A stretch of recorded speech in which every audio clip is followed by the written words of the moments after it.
Yes, I mean, some people would be surprised to know that human trafficking is the fastest growing criminal enterprise in the world. Mhm. And that's because guns or drugs you can sell one time, but a human being you can sell over and over and over again.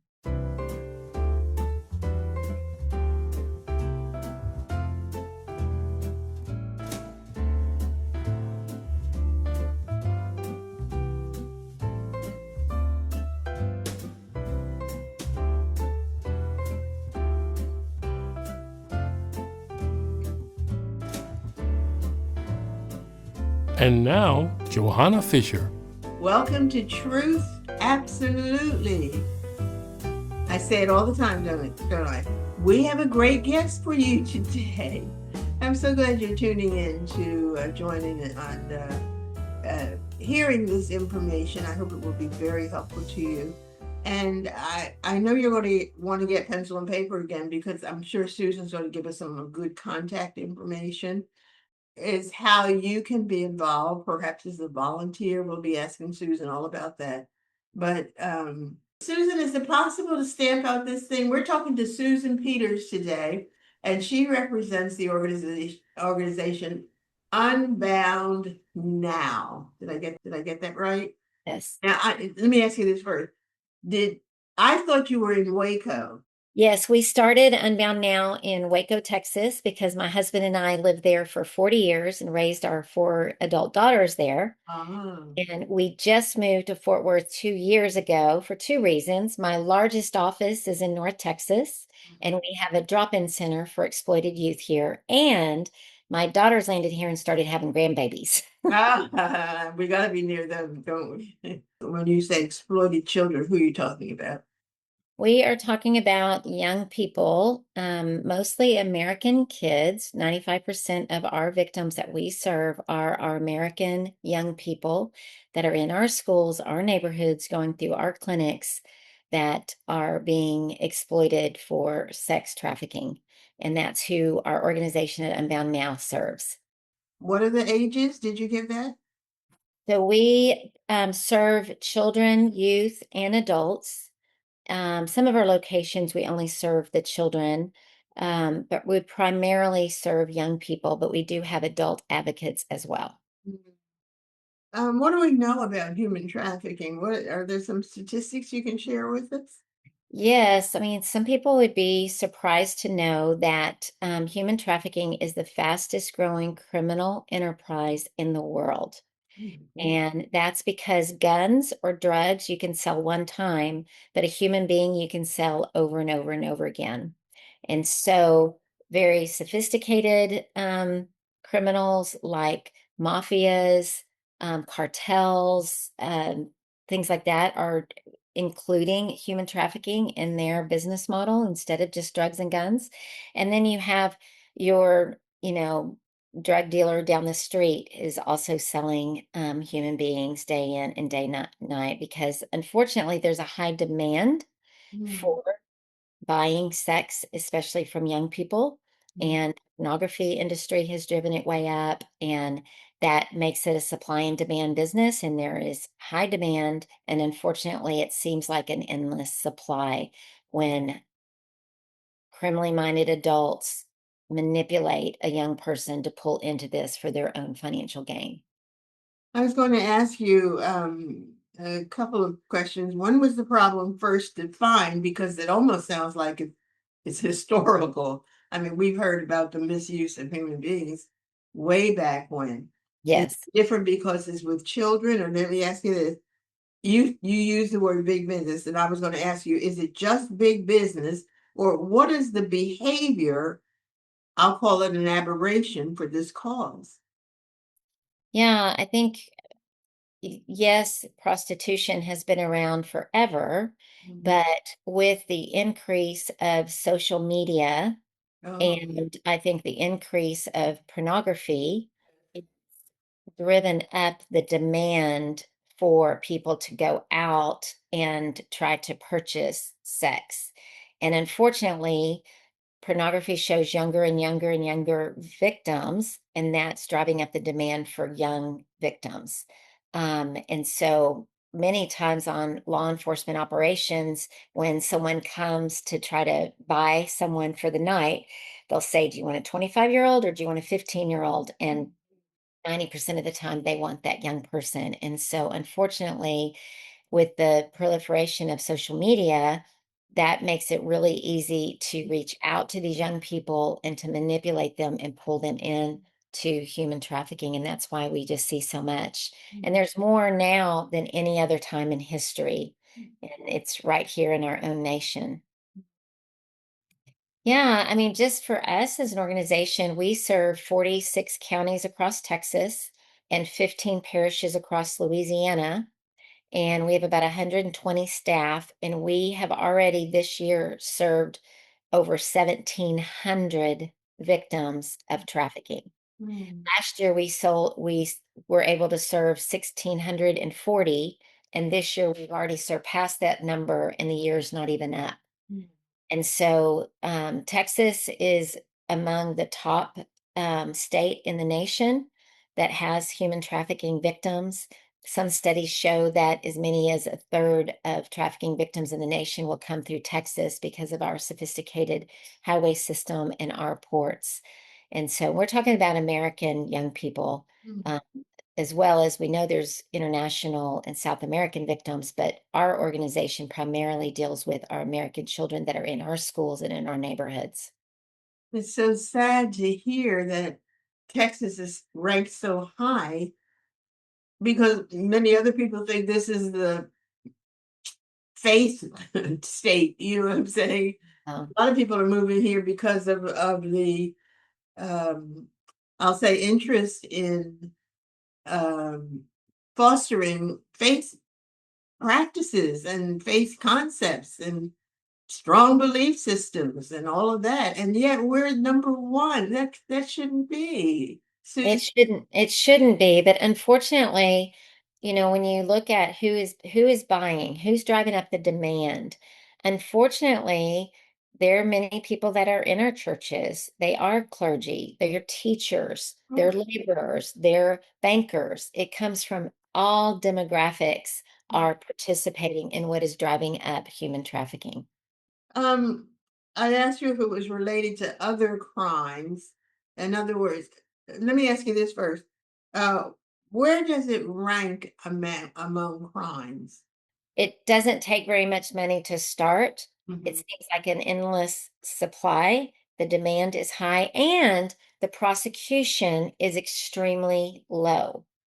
The traffickers are pretty astute at distancing themselves from reserving the hotels to a B&B or whatever. They're putting other women who are in their group on those credit cards, on those hotel bills. And so they're very smart about removing themselves from the crime. And so unfortunately, the prosecution is very low. And so that's what really has driven up the demand as well. I will say there are really good laws now, nationally and in the state of Texas.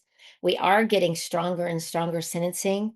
We had one case of a 15-year-old, her trafficker got 12 consecutive life sentences. Mm. I've seen many life sentences, 40 years, no parole. I mean, we've seen some good sentencing. So I think it is changing, but still it is very, very difficult to work these cases. Hmm.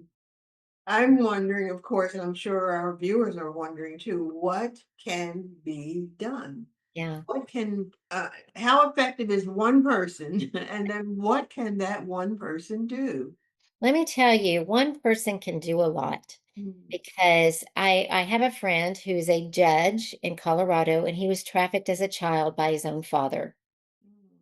And when he shares his story, he says, I am convinced that if one of my teachers, the counselor, one of my friend's parents would have said to me, "You really look sad. If you ever want to talk, I'm here." He said, I'm convinced I would have made an outcry. I would have told them what was happening, but no one did. And I think in the past, people have been afraid to intervene when they think something doesn't look right. Maybe they see bruising. Maybe they see tattoos on a young person. Maybe this person participated in sports and activities, and all of a sudden they're not doing that anymore, and their friends seem to be outside of school or older. They're afraid to engage and say, what's going on with that kid? Do they need help? Can I get connected with them? And I'll tell you, there's research that one healthy adult in a traumatized young person's life is a trajectory changer. Mm. Speaking life and encouragement and destiny and combating all of those words that a trafficker or someone with evil intent is saying is really, really powerful in someone's life. Thank you for being with us today. Susan Peters is our guest, and she's the founder and president, CEO. Okay, founder and CEO of Unbound Now, and this is a human trafficking organization that's trying to help and trying to do something about this awful problem. And I'm sure you're like me; you're probably surprised at many of the things that Susan is saying. And I don't know. I think it's the time for being naive and not getting involved is over. Susan, a lot of churches are adopting schools. Do you see that as a way to um, combat some of the problems you mentioned about not being involved in children's lives? Absolutely. And I have one friend who is a survivor, and she was being trafficked while she went to youth group every time the doors were open. And she said that was the safest place that she could be, but she couldn't control being trafficked once she left. But she has gotten out of it and come to faith and healing. And, I would say to be able to look at the signs when you see someone struggling, you see someone pulling away from the crowd, there's just time to ask more questions and get them connected to resources and counseling. Find out what's happening at home. Poverty can really drive up the vulnerability. Some of our full-time advocates, they're serving the child, but they found out that there's so much poverty in the home where there's food insecurity, electricity being cut off, rent not being paid. And when our advocate was able to connect the family to those social services and support them better, that child was able to stay in school and stay out of exploitation because they weren't feeling the responsibility of having to work for their family. And so being aware of those kind of vulnerabilities is really important, and it's ways that we can intervene. Being a mentor, being a volunteer, a Sunday school teacher, boys and girls clubs, all of those things prevent trafficking. When you pay attention to a young person and you're speaking life and encouragement and, at seeing, I mean, we had one child who picked up some charges because a lot of times that trafficker may make them carry the drugs or commit other crimes. And she had an ankle monitor on, and our advocate was able to say, let's work on getting you through probation. Let's do all the classes, the things you were going to do. And they did. And then she said, you were really good in school and you love softball. Let's get you connected, back into that. And she did. And she ended up getting recruited by a big university for softball. Um, She'll say, I never would have graduated from high school. I would have just picked up more charges and dropped out had not I had that one adult, that advocate that was in my life, helping me stay focused, encouraging me, showing up for me, and graduated from high school. And so it really matters when one adult person cares about another young person and what they're going through. does Unbound now have a track for volunteers? We do. You can go on our website at unboundnow.org, and we have a volunteer sign up. Now, we do deal with a lot of minors, and so we don't use a lot of volunteers to engage with our children because there's a lot of training. We have a lot of social workers. We do 60 hours of our own training because we don't want to re-traumatize the child on accident by saying or doing the wrong thing that triggers them. So we have very highly skilled staff that deals with that, but there are all kinds of ways to support us in the work.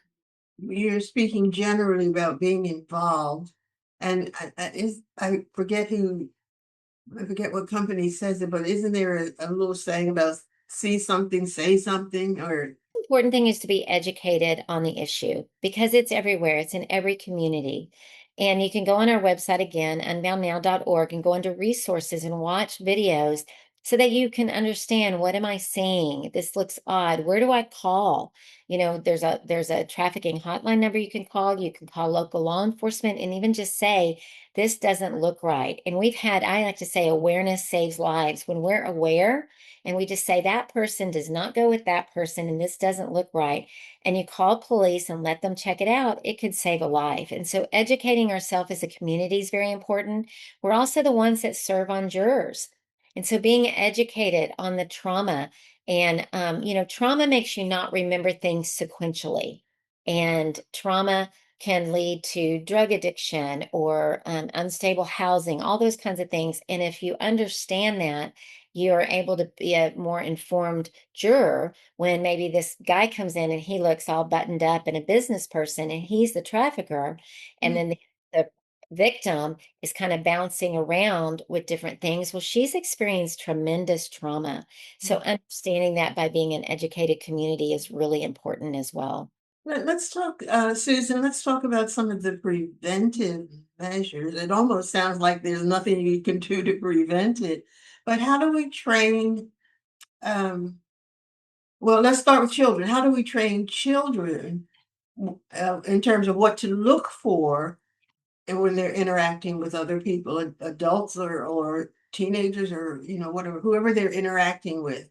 Yes, What can we've educated over 100,000 children, mm, and prevention is very important because just informing them on social media safety, not turning off your locator. does a lot of it happen through social media? Most happens through social media. That's Um, befriend them and build that relationship and then pull them away from their support system. And mm, so also educating parents on how to be vigilant about their social media and checking it out. And a lot of times parents just lack the skill and the permission to be able to be that safeguard. I like to say, if someone, a 40-year-old man knocked on your door and said, I want to see your 12-year-old girl in her bedroom, you'd be taken out of that, right?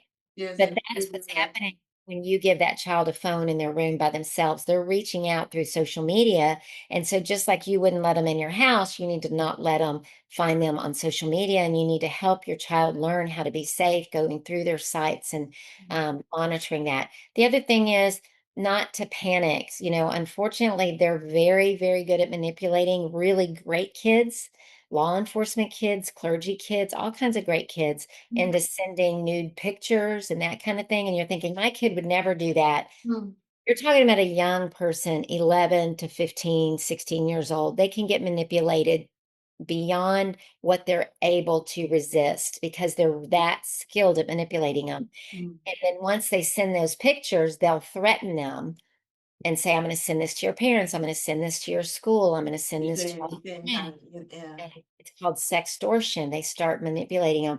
And so making a relationship with your child where they can tell you when they failed, when they can tell you when they're not safe, and that you don't freak out. And then don't delete those pictures. Take them to law enforcement because there's perpetrators on the other side of that. But that's really important. And to have those conversations. Nowadays, you really have to have the very awkward conversations with your children, and you have to start young. The average child accidentally finds pornography at 10 and 11 years old. Mm, mm, And they can be researching something for a school project, and the names are so horrible mm, that it pops up and that pulls them in. Or gaming, just playing games on the computer. Perpetrators know how to message them. Even on YouTube, we've had perpetrators message people. So, unfortunately, no, social media is really safe. I find some of this information very disturbing, and I'm learning things that I had not even thought about before, which to me makes me kind of naive, Susan. So can you talk about I don't know how would I call it, the naivete of humanity in general, and especially on this issue because you're scaring me. You are scaring me, Susan. Yeah, I mean, it is a difficult thing and a difficult topic, and it can make us want to get away from it. But I like to tell, especially schools or parents, we want to be on the forefront of protecting our kids. We want our children to be informed to protect their friends. And and we want our children to be equipped to say no, because these manipulators and ill-minded people, criminally minded people, are extremely skilled. And so we need to build in our children's self-esteem. There's actual books that you can buy on Amazon on how to become a trafficker, how to become a pimp. One of the things they'll say is go up to a group of girls and tell that one she's pretty. And if she looks around and she's really insecure, that's the one you go after. Oh If my she looks at goodness. you and says thank you and walks off, that's not the one you go after. Mm. Well, they know that's just, that, building that self-esteem and that self-awareness is a good, strong skill.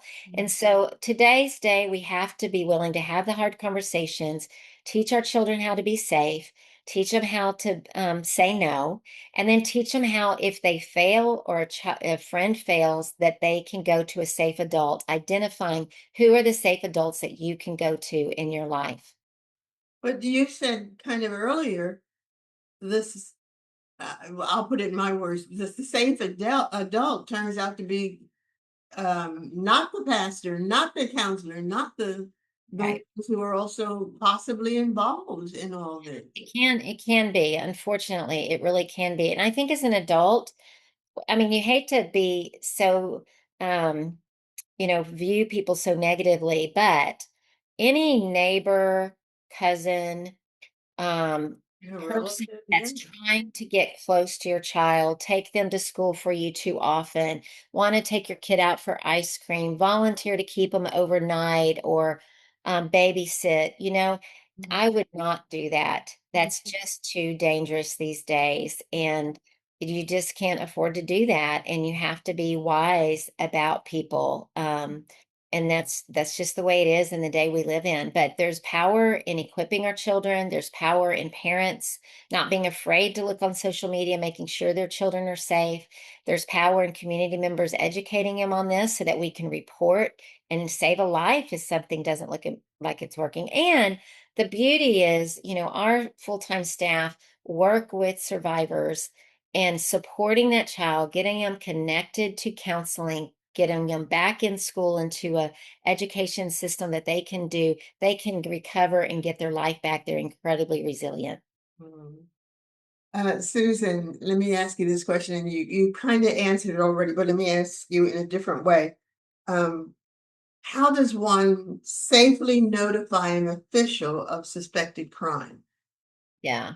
I would, if it's an emergency, like you're at a gas station and you're like, and this happened where a teenager was running out of a big truck and someone was like, that doesn't look right. And they called the police. Mm.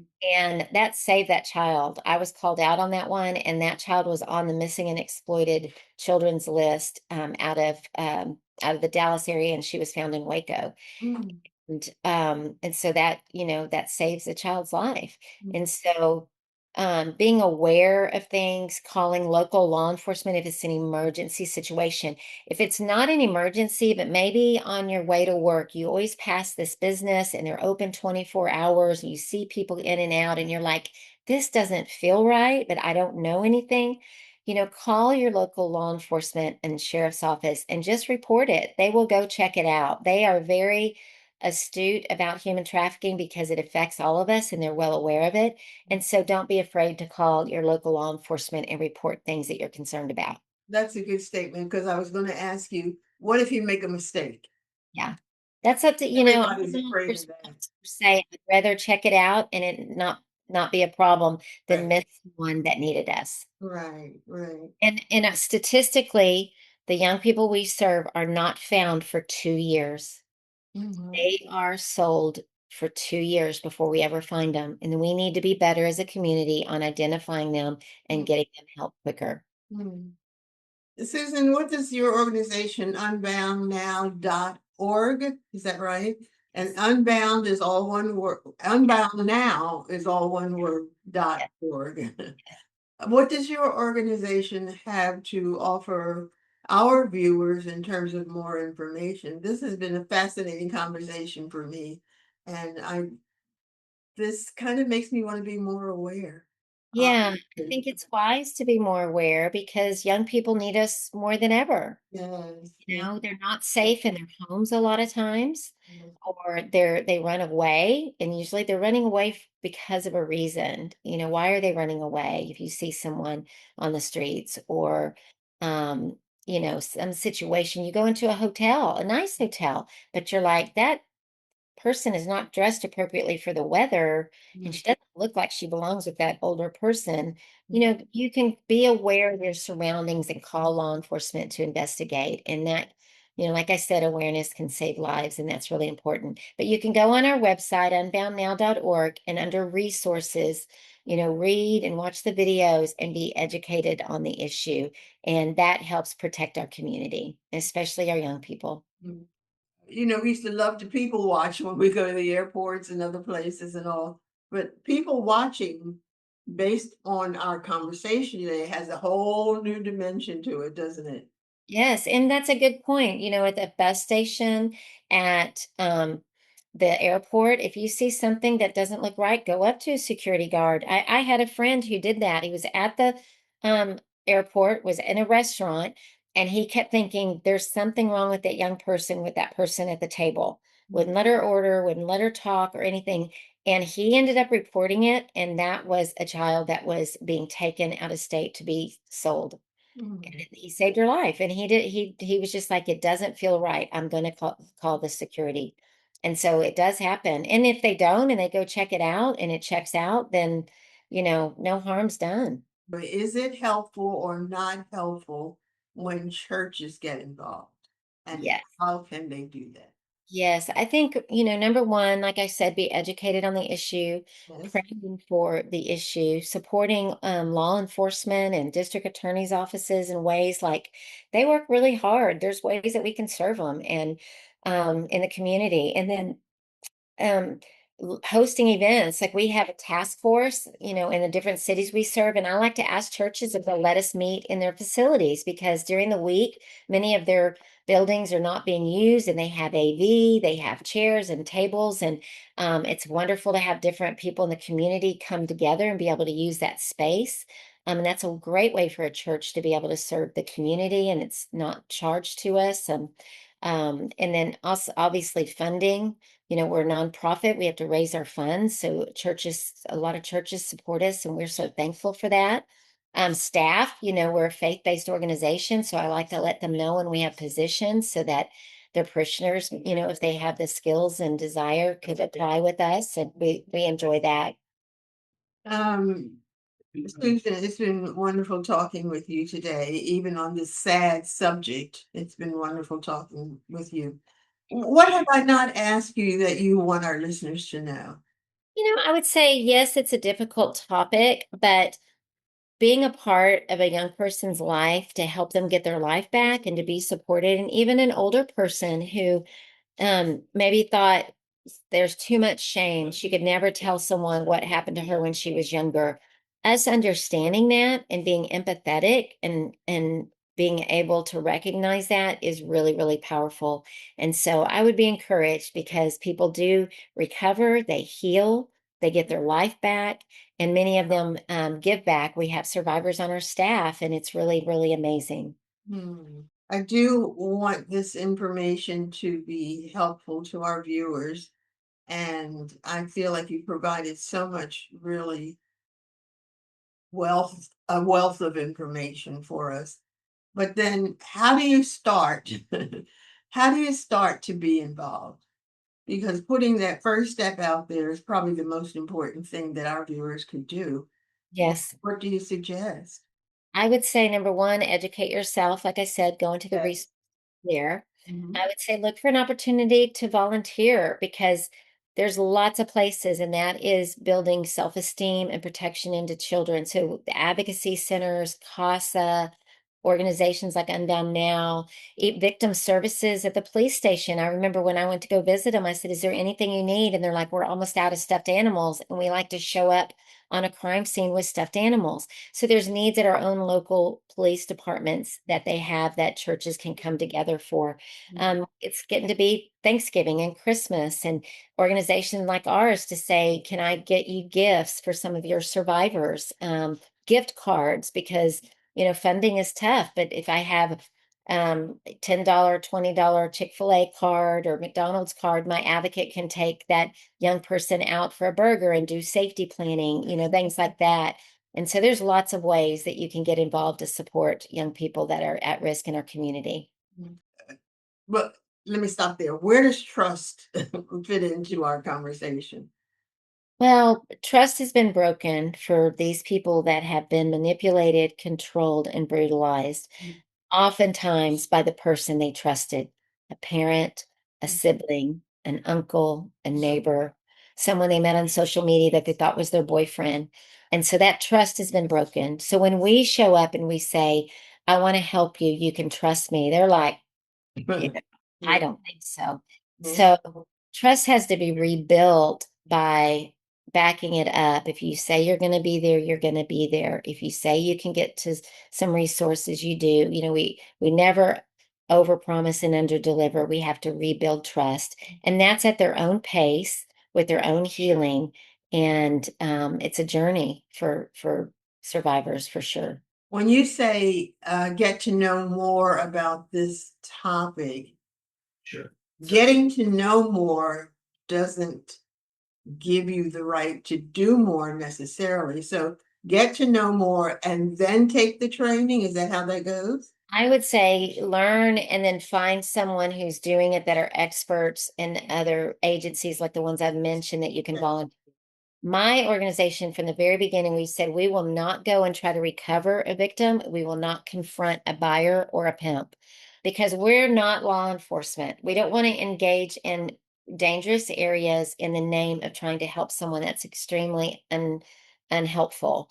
If we find out information, we call and give it to the investigators and the detectives and the police officers to do their work. And so I think knowing your lane and staying in your lane is very important Yeah, to keep. yeah.